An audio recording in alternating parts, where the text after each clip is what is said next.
What's up, boys and girls? It's been a minute, ain't it? My name is Jeffery Scott Mitchell, and I wanted to get on and show you this, and to record this, and to document this. This is another glider. This is another glider, yet another glider. Comes to find out, hold on. Come to find out, I don't know if you can hear me, but come to find out that the first glider my mother bought. I don't know if y'all heard that, but come to find out, doing my research, the first glider ever bought, my mother bought. For some reason, I thought my sister bought it, but my mother bought it. And then my sister got one. So there was always one at my mother's house for decades, probably 20 years ago, she got it. And it sat outside and it rusted, but we play on it. Nobody really did anything serious, but I think my sister started using it. And my sister got one, she got one, she put it in her bedroom. And then, I used to walk. My sister started walking. She was the first one to start walking. And she'd be doing her steps and her things, and we used to hear about it. Then I started it. Oh, this thing ain't doing, it's gonna keep doing that then, all right. I have to go the other way then. You just have to go like this. Because it keeps slipping, and I don't want to tie it down. So she started walking and doing 10,000 steps, and she was all that.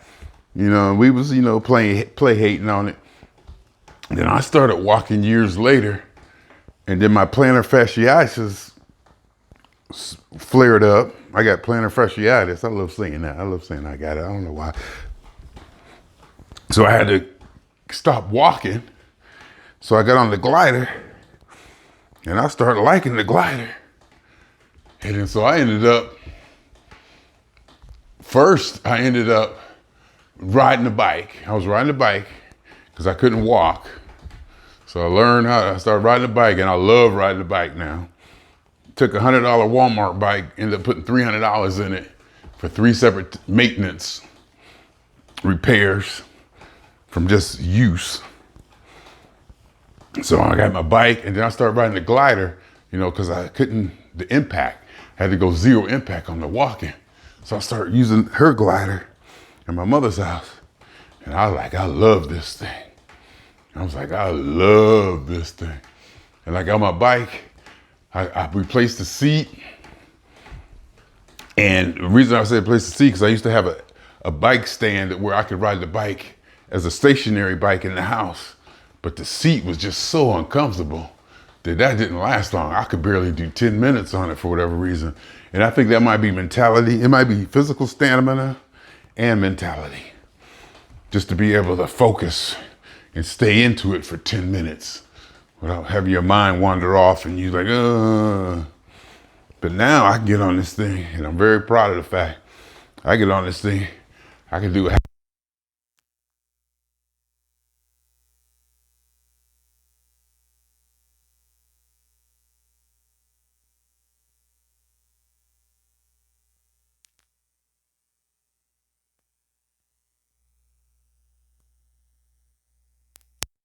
Yeah, I got to figure out what to do with the cord. Hopefully you can still hear me. Hopefully you can hear me now. Not the cord, but the mic cable. Let's do this together. Basically, this thing just came today. It literally just came today. Oh, I see what happened. It just came today, and I was laying in the bed, and they knocked on the door. I said, oh, it's here. This thing is crooked, but I don't care. I'm still straight up and down, but the thing is crooked. I do care. I can't help it. It's just me, just who I am. It's just me, it's just who I am. All right, stop. This is all whacked out. I'm doing this last minute run around, just trying to do some stuff. So I got up, and I was like laying in the bed. I'm like, I'm gonna lay here till 11:30. I'm gonna lay here till 11:30, forget y'all. And then he knocked on the door, and I was like, oh, my gazelle's here. Oh, my glider. Oh, I love this glider thing. And it's sunny outside, I could actually ride my bike. I should have got up this morning and ride my bike because I got off my regiment of getting up 3 hours before work and doing like 2 hours on the bike, almost like an hour and a half, hour, 45 minutes on the bike or walking. Because somehow, somewhere, when I was working downtown, I ended up getting to work like an hour early. So I started walking and I liked it. Then the next day, I got up and did the same thing. And the funny part about it, it was like a 7 a.m. day. I think I was supposed to start at 7 a.m. and I got there like at 5:30. It was something just really weird. And I was catching the bus. Oh hell, I've gotten the bus on a Sunday to go to work. Got all the way down to North Hollywood Station and realized I didn't work that day. That's happened before. I'm like down there, I'm like, how come there's nobody here? It was Sunday. But anyway, so for some reason I got to work early and I started walking. So I walked from 5th and Grand all the way down to the Staples Center. And I liked it. Getting like 6,000 steps in before work. And then during work, I walk on my breaks and my lunch. And then, catch the bus back. Public transit back home, those stairs. Well, I always take the stairs coming out of North Hollywood Station. Blah, blah, blah, blah. So that's how that started.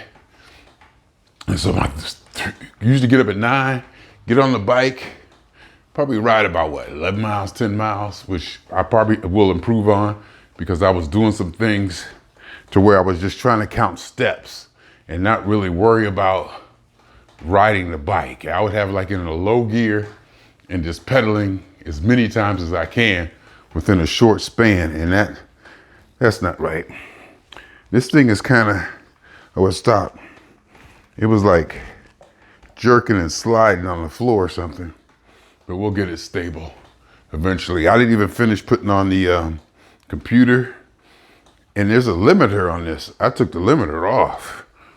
There's limiters, these little black things you put on the end. They're limiters. I took them off. I mean, I'm not gonna put them on, but I'm gonna put the computer on. The computer thing goes right here. And it's like a little, cheapy little gauge, I guess. It doesn't have to be accurate.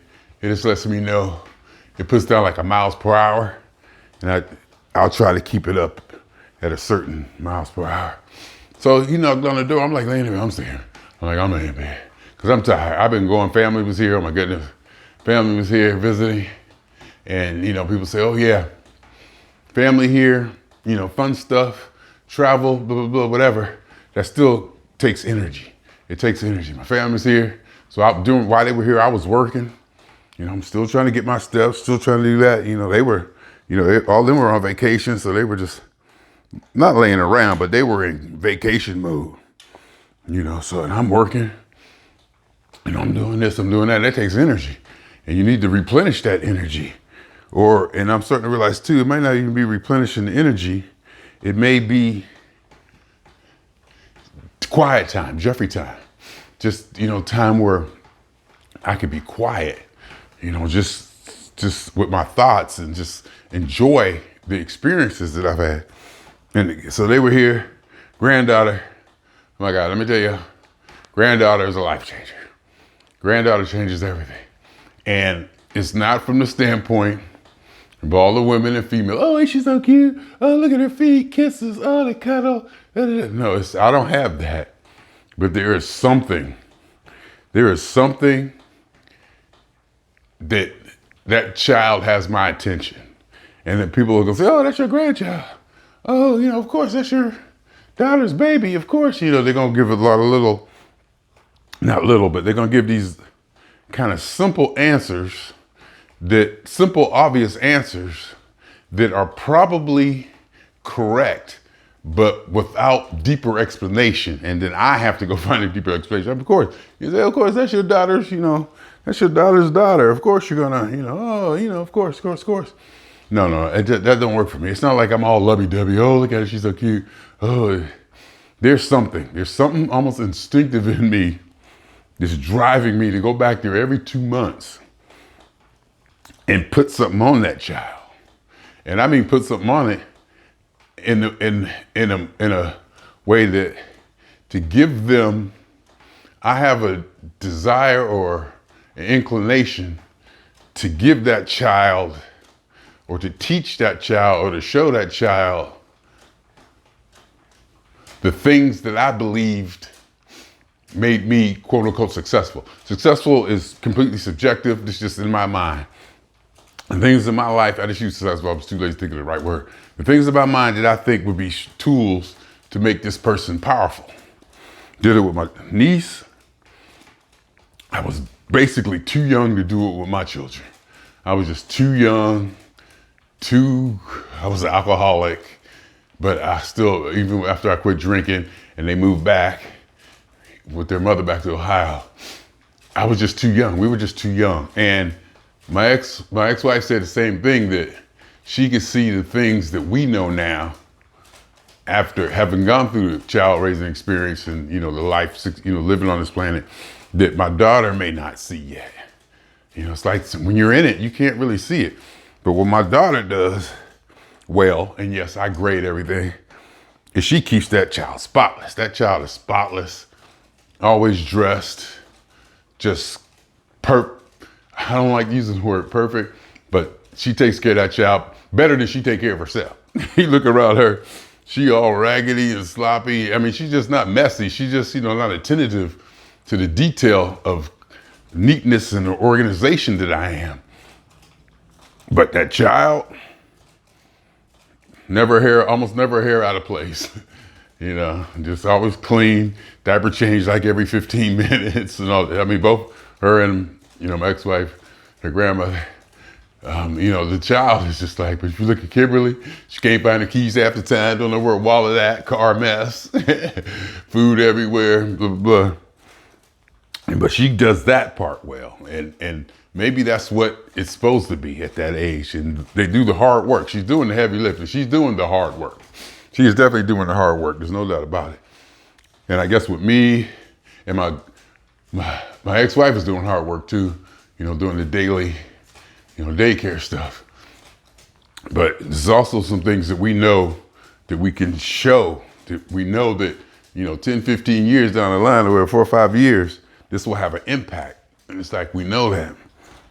So there's definitely, I believe, a return on investment, because I don't do nothing for free. I don't care who it's for. I don't do nothing for free. I don't do nothing for free. I don't care who it's for. Like, even take care of my mother and stuff. It's not that I want, the reward for me would be for her to be healthy, happy, and, and I guess a repayment for all the years she's, done stuff for me. Because caregiving is a stretch for me. Caregiving is tough for me. So I'm not compassionate like that at all. And with granddaughter, it's just so fascinating. Number one, it's probably fascinating and intriguing, and just the child. And one thing about the child, the child is my niece, my sister's daughter. But granddaughter is just so pleasant, inquisitive, rough. She likes to play. You can play tough with her. In fact, we was playing jumpy, what I call jumpy, but basically it's worldwide wrestling. And we like, throwing pillows and hitting. And she just laughing. And I was like picking her up and dropping her on the bed. And she was like, Then I realized I'm not dropping her from high enough. And I was like, I'm not dropping her from high enough. And I started dropping her higher. Then I still got the giggles and had to rough it up a little bit. And I know you're not supposed to say rough it up when you talk about kids and playing, but then I found out her father, actually, they play wrestling and stuff too. He said, oh yeah. He said, it gets kind of rough. And I was like, I knew it because she took to it too easily. Like she had, done that before. So I'm throwing her around and dropping her on the bed and hitting her with pillows, and she just laughing and fighting and, going at it with me. And it's just intriguing, and just to see her want to learn and touch and be fascinated. We take her to Santa Monica Pier and just have her just like look at stuff and see stuff, or just see, that stimulation for whatever reason. I don't know, there's something driving me I just enjoy it so much. I just get a big kick out of it. Hell, I'm flying back there every 2 months. I'm flying back there every 2 months to get my imprint on it. And I showed her, I was like, oh yeah, I gotta show her. I gotta show granddaughter the setup, my computer setup here, because she always been sitting in my lap. She always sit in my lap. Even she was little, I would sit her on my lap and, in front of the keyboard and the monitor. And I was looking at one video. She couldn't even do anything. She was just like, she could barely just hold her head up, So she was just kind of like sitting there looking with her hands there. I mean, there was no grabbing, no nothing. It was just, I'm like, why am I even sitting here for you to do this? But I guess I was doing it to get the video, whatever. And I realized she'd been, sitting on my lap like that for, almost all her life, or whatever that means. But now she can grab and stand and touch stuff, and she know how to swipe. I think she thinks every screen is a touch screen, because she'll like take it and like do this on it. She'll get a phone or a tablet and not, start banging on or hitting on it. She'll actually try to, go like that with her hand, scroll. And she, you'll see actual, scrolling. So she'll see movement when she does that. And I'm starting to realize that she's starting to pick up on something. So I'm thinking, I put one of my old laptops out. I was gonna try to do something with it, but I'm thinking she might need something with a touch screen nowadays. As far as a keyboard, just something simple as she hit A, have an A come on the screen. B come on the screen. Just all, something just that simple, like a big B to get a reaction or a trigger whenever a key is hit. So you can see the response to that. And also here, I put the mic on and had it coming out through the speakers so you can hear my voice. And that she looked at and she was scared of that. She was leery of that. Because I was, she'd hear me talking to the thing and then she'd look. And then I'd point the mic to her. And she actually got shy and like turned away, like laughing, like, no, like literally shy of it. And that in itself was enough. That let me know she recognized that this just isn't, this is something, there's something else going on here. It was good to me. I was happy to see that she recognized, oh, there's something else going on here. This just ain't, me singing into a stick or putting this, metal thing in my mouth. She knew, because when I make a noise, and she hear it come through the speakers and then put the mic towards her, she'd shy away, even when her mother was doing it, So she knew. And then that's what you got to do the first time. And then so the second time, when they do it, they'll remember. They say, oh, you got to expose them. That's my idea. And then there's also, getting the family or the descendants or my offspring's ready to take care of my empire, to pass it on. I'm actually strategizing, hey, I need to build something that they're gonna wanna preserve. Something, so that means I'll have to build something that's relevant to them, to make something that's gonna give them an incentive to preserve it. But all my data and my writings and my talking and all the videos and music and that whole legacy, all my stuff is wrapped up in data. So we got that. And what was I gonna say? So it's just a game changer. It's just like I said, oh, I love her so much. Oh, I can't stay without her. I miss her. No, it ain't none of that for me. I don't operate in that. I think it comes back down to do your job.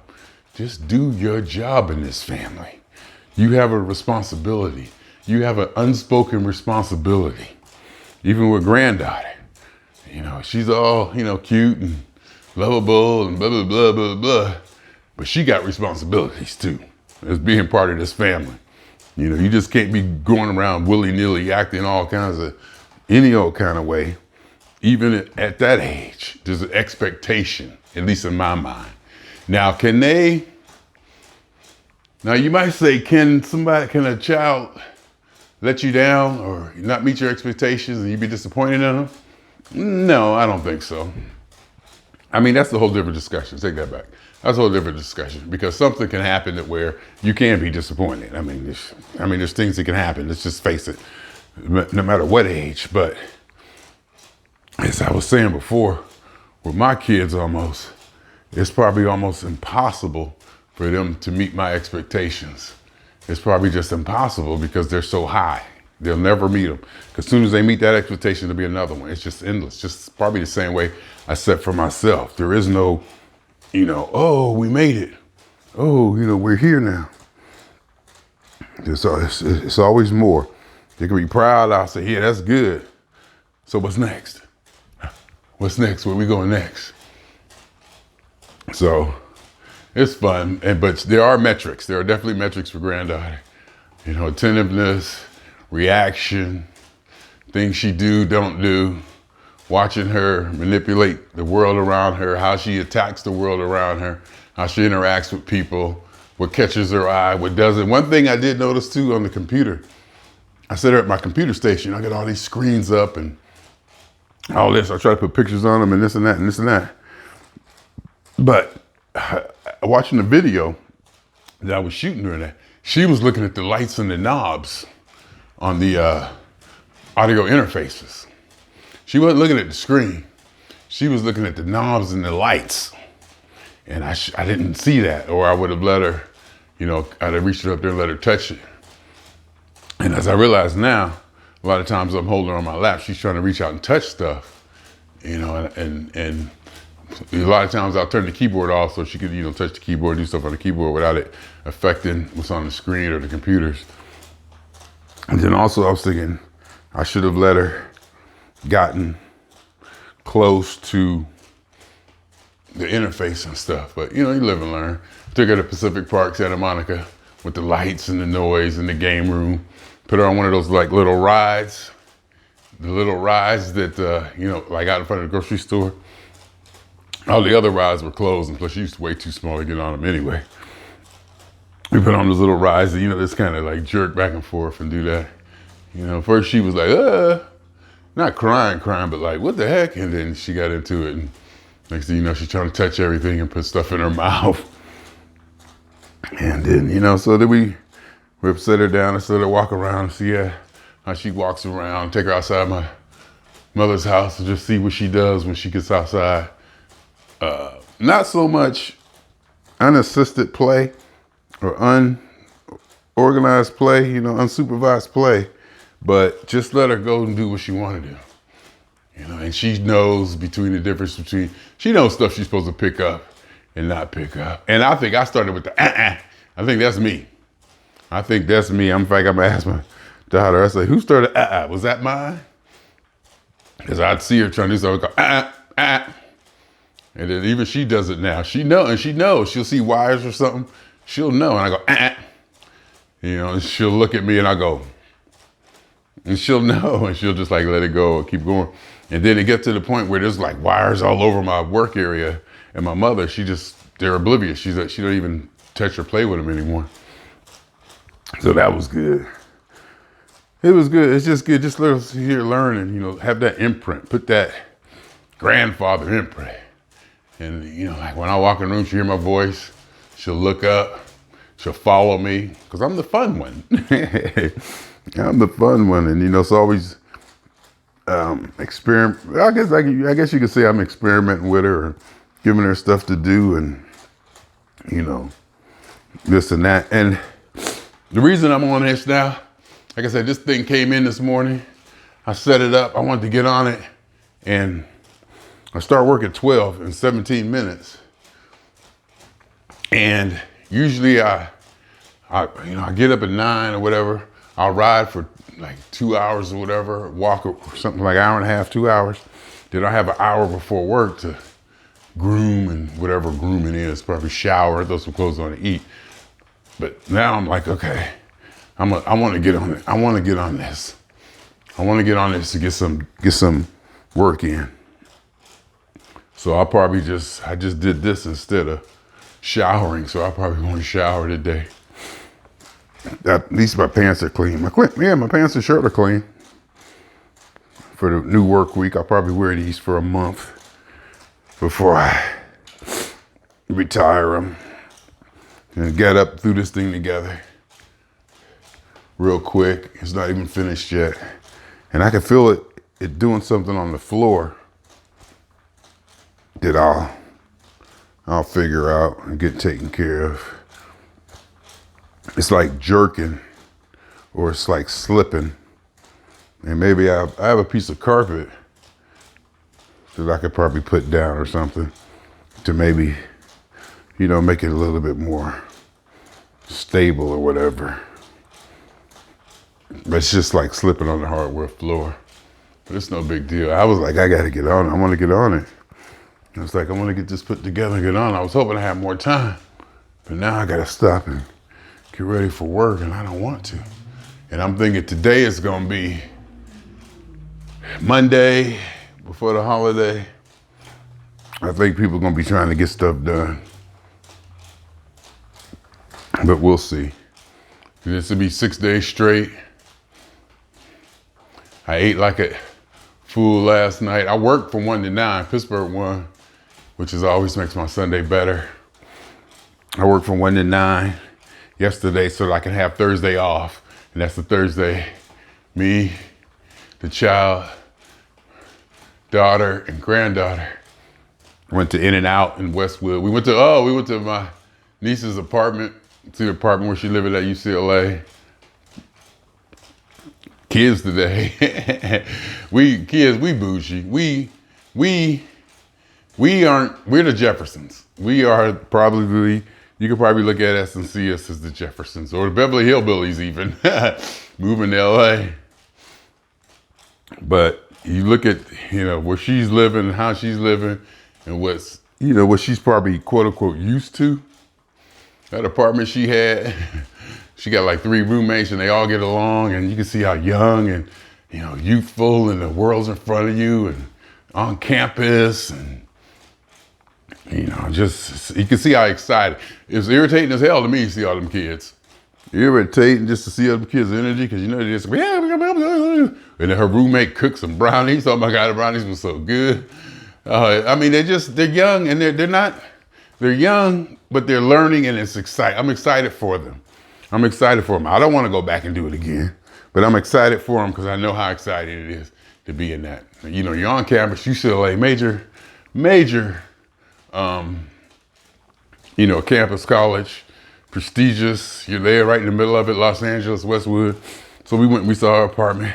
Granddaughter went in there, not shy, just grabbing stuff, going after stuff, wanting to touch things, getting along with people, and, doing what she do.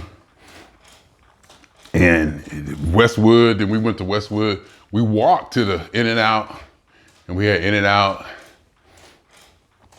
It was good. We sat there and we had fun. Granddaughter had her first In-N-Out.